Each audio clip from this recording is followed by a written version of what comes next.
Honourable Premier, Honourable Ministers, board members of non-governmental organisations, permanent secretaries of ministries, directors and personnel of government departments and agencies, of non-governmental organisations and of private sector organisations, representatives of the news media, environmentalists, colleagues and friends. I hope that covers everybody, and I apologise for any omissions.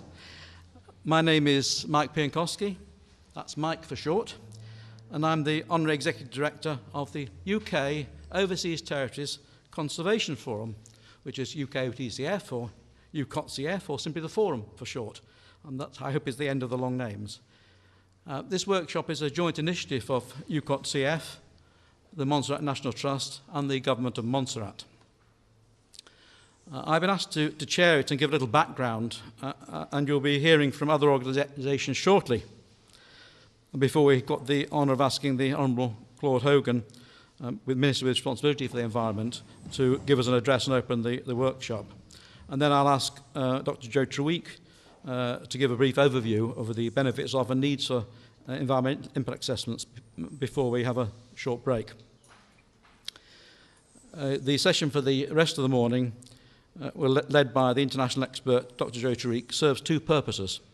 One is an outline for senior personnel of environmental impact assessments and their benefits. The other is an introduction to the two-day workshop for personnel from various institutions. This workshop will run throughout today and tomorrow here, obviously with short breaks for morning and afternoon refreshments and a light lunch to keep us all full of energy but not too sleepy in the afternoons. This is not a course on how to undertake EIAs, but a workshop on how those concerned with the environment, which I hope is all of us, can interact constructively with the process and reap its benefits. So I want to welcome everyone. Whilst it may be appropriate to welcome you to a workshop that UKOTCF has led in organising, it does seem slightly odd for me, a visitor, to be welcoming you in your own island. I can only say that the Department of the Environment asked me to chair today, and I'm happy to meet their request. I also draw some comfort from when my colleague Catherine Venzink and I went into the forest very early on Saturday morning for several hours with your local expert, James Scriber-Daly. He was kind enough to greet me with the words, "Welcome home to Montserrat," which I found very kind and flattering, but it certainly feels that way. I did take the precaution some years ago of having a drink from the runaway gut. Now, we have indeed been involved as a forum for a long time in helping out Montserrat, over 20 years in fact, and I myself for almost as long. I certainly had my first meetings here in the then Montserrat National Trust headquarters in the once very delightful town of Plymouth. UKOTCF is a not-for-profit charity which brings together conservation organisations in the UK Overseas Territories and supporting ones in Britain and elsewhere. Most of its wide network of experienced personnel work unpaid to respond to requests from territories, including Montserrat. Our work in support of partners in Montserrat has included securing funding for and initiating a study by Montserratian partners on biodiversity survey and planning, coordinating discussions following the start of volcanic activity at which organisations could contribute to emergency programmes, leading to several still current conservation and research projects by various organisations were brought together. Facilitating training and planning on the implementation of international commitments, securing specialist advice and other assistance for Montserrat conservation bodies, working with the Department of Environment, the Fisheries Unit, the National Trust to help design projects, secure funding and specialist volunteer help for them. Linking overseas territories alongside the overseas entities of other European Union member states into the biodiversity research programme NetBiome, so that Montserrat was able to benefit in one of the funded projects despite UK government itself not contributing to the research fund. I think we were using French money, which is always a good thing if you can. Helping secure funding for the National Trust to preserve and catalogue historic documents. Securing funding for the National Trust to capture rainwater to demonstrate wise and cost-saving water use in gardens and to save costs too. Establishing the international importance of Montserrat sites under the Ramsar Convention on Wetlands, including Montserrat personnel in networks to exchange expertise and best practice in conservation matters, including supporting attendance at our the conferences organised by UKOTCF for conservation practitioners in the territories of a few years, and also involving Montserrat personnel in the forum's wider Caribbean working group via Skype and email throughout each year. Also including material on Montserrat in our website, especially via the virtual tour of the territory. And at the request of the Montserrat National Trust, we're currently working with them and other Montserratian colleagues to develop a guidebook to birdwatching and other heritage features to attract appropriate tourism as well as local use. So later on you'll be seeing something better than this mock-up version of our draft booklet. The Forum is well aware of the value to communities of taking full and proper account of the natural environment in planning matters, and of the recent court findings elsewhere in UK overseas territories that this is also an international legal requirement. We've also been very impressed by the way in which our friends and colleagues here in Montserrat respond to the many challenges, while maintaining their famous welcome, courtesy and kindness. So we're delighted to be able to help combine these by responding to a request and securing the generous services of Dr. Joe Treweek here, a world-renowned expert in environmental impact assessment. I'll say a little bit more later about the practicalities of the workshop, but I think I've said more than enough for now, and it's time to get out of the way and let the local leaders speak, and I'm looking forward to hearing all of them. So first, I'm delighted to invite Mr. Gerald Gray, Director of Environment for the Government of Montserrat, to make some remarks. Gerald.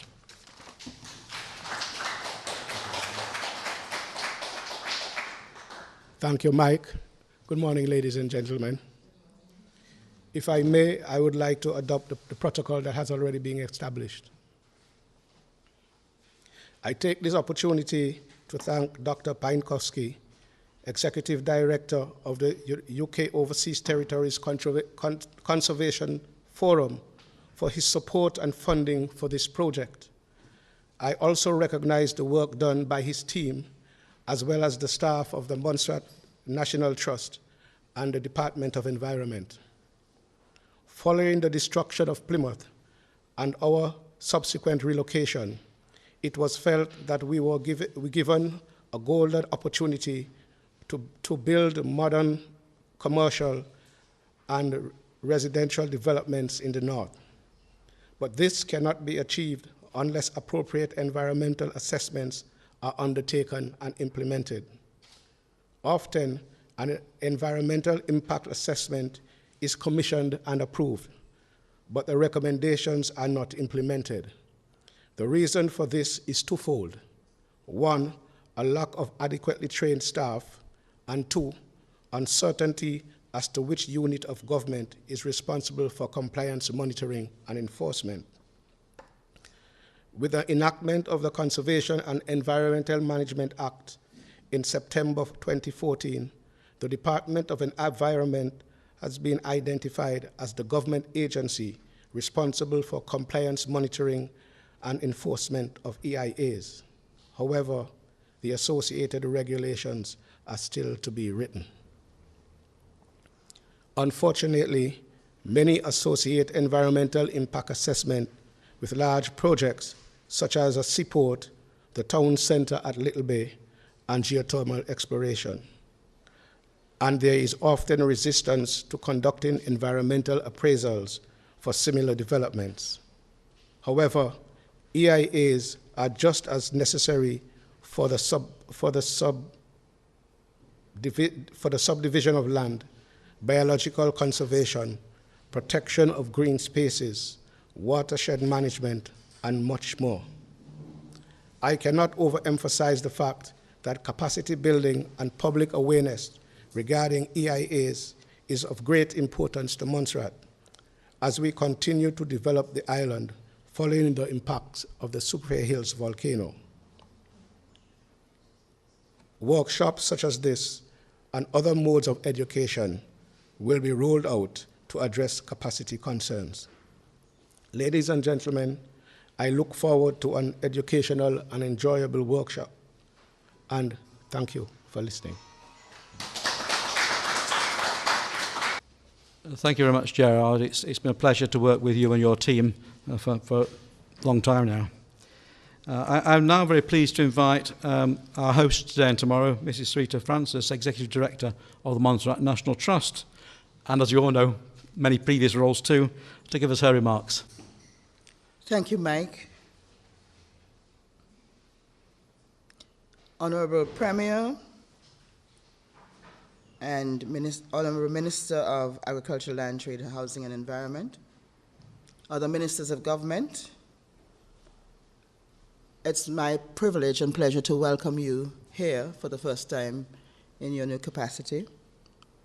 And we look forward to working with you as members of the government to ensure that we have proper environmental management across Montserrat. I'd like also to welcome permanent secretaries and other officials, consultants, members of private sector and other agencies, statutory bodies. Welcome to the Montserrat National Trust. As you see, the environment that we try to preserve around us here is very conducive to workshops such as these. And before I say anything else, I'd like to appeal to you to use this facility as much as possible.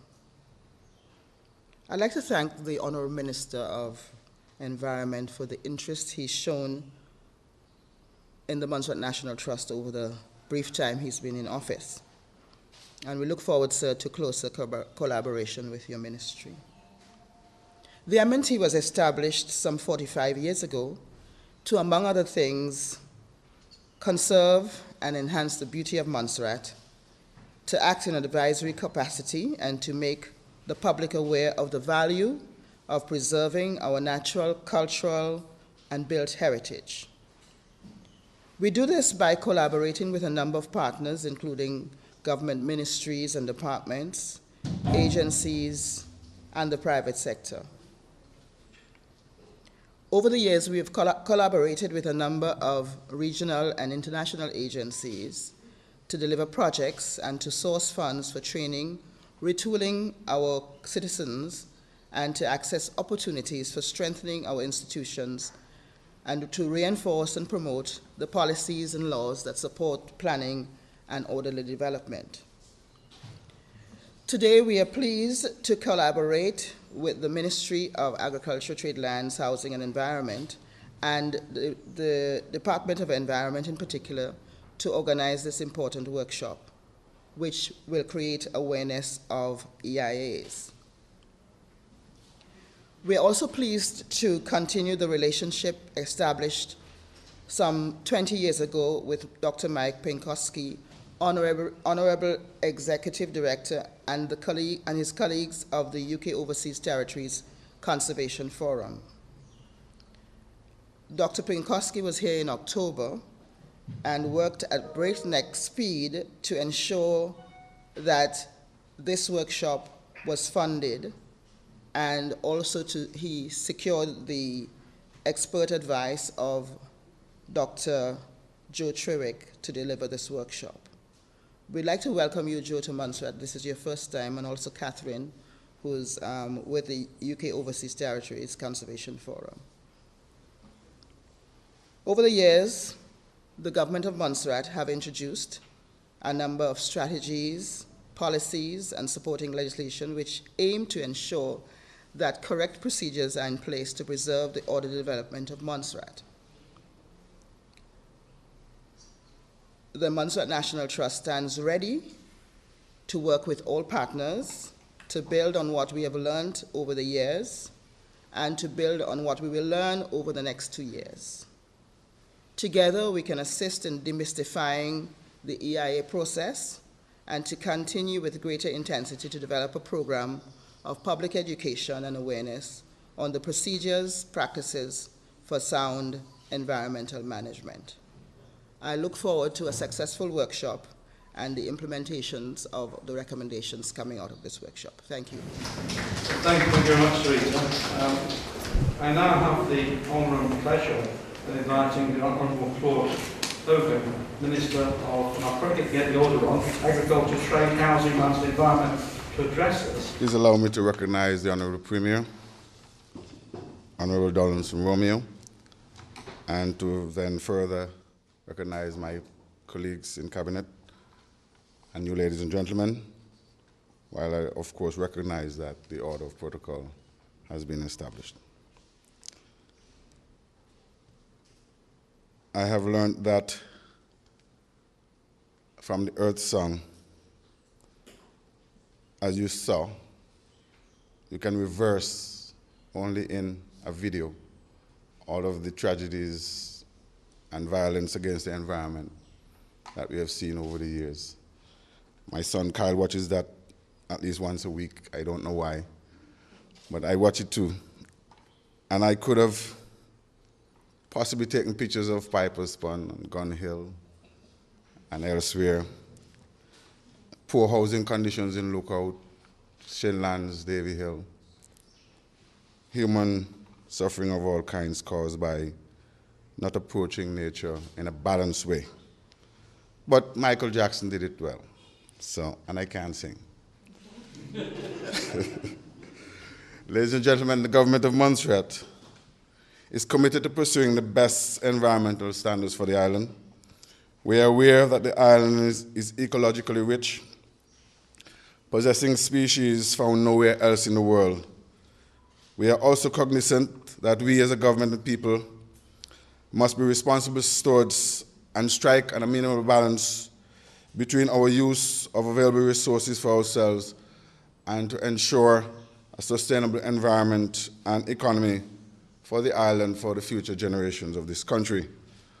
Our children and our children's children must be certain of a share of Montserrat. That is why environmental impact assessment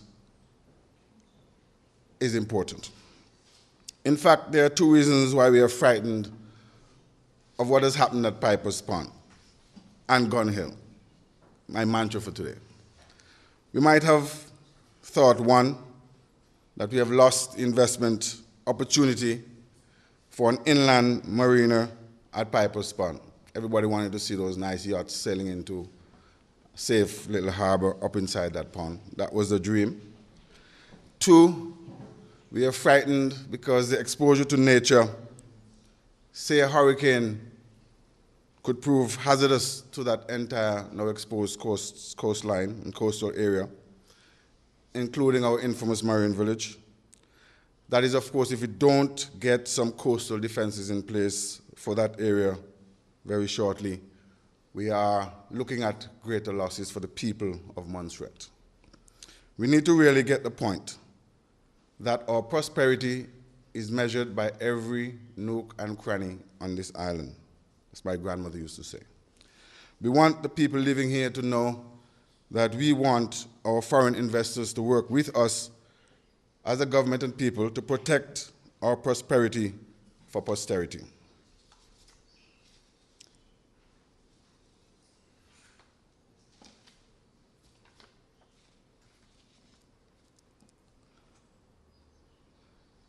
We need to develop and identify ways, therefore, of modifying our approach to minimizing negative impacts and maximizing the positive ones on the environment. This will ensure that we not only have the welfare and well-being of our community guaranteed, but the preservation of the environment and its services for generations to come. If done well, the planning tools which you shall visit upon today will give the public an opportunity to be part of the process of examining the options and consequences. Our people will also be informed through you to express their opinions in an informed way. We will learn, for example, that the relocation of trees to a safe place from a swamp is not just all that it takes, and it's not enough in relation to saving Montserrat's biodiversity and our natural habitats. Do we know what natural means? It means God-made. It means perfect. It means invaluable, because man cannot make over Montserrat's biodiversity. For this workshop, we are privileged to benefit from the services of an international expert in the person of Dr. Joe Tariq in EIAs, and we appreciate her help greatly. The government of Montserrat, the UK Overseas Territories, and the UK government in their joint ministerial council, recently attended by the Premier and the Deputy Premier, reaffirmed their commitment to the environment charters and similar international commitment. It is hoped that our government will receive the level of assistance from the UK government to strengthen our local capacity to do what needs to be done to protect, conserve, and use our natural resources wisely. I'm happy also that Mr. Gerard Gray, our continuing Director of the Environment, remains with us, and I hope that he is properly understudied as a world-class professional in this area. I recall that Mr. Gray was preaching conservation and protection when the world standards and practices were being crafted. So I salute him as a Montserratian who is finally seeing the work of this, or his many years over the time, being finally given prominence in human development in Montserrat. The government of Montserrat and the Montserrat National Trust welcomes the continued support of the NGOs such as the UK Forum here, who have supported, as you heard, over the last 20 years. We look forward to this continued cooperation and indeed for it to be strengthened even further. The Montserrat National Trust itself has been working in collaboration with our Ministry of Agriculture and the Environment for the past 43 years. And we thank the expatriate community for standing as stalwarts with that erstwhile body, now under the esteemed directorship of Mrs. Sarita Francis.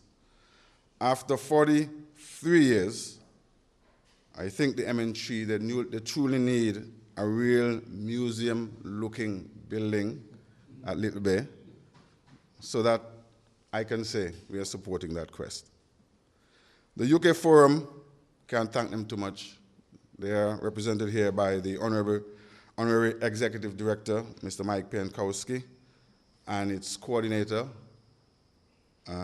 playing photographer, Mrs. Catherine Rensink.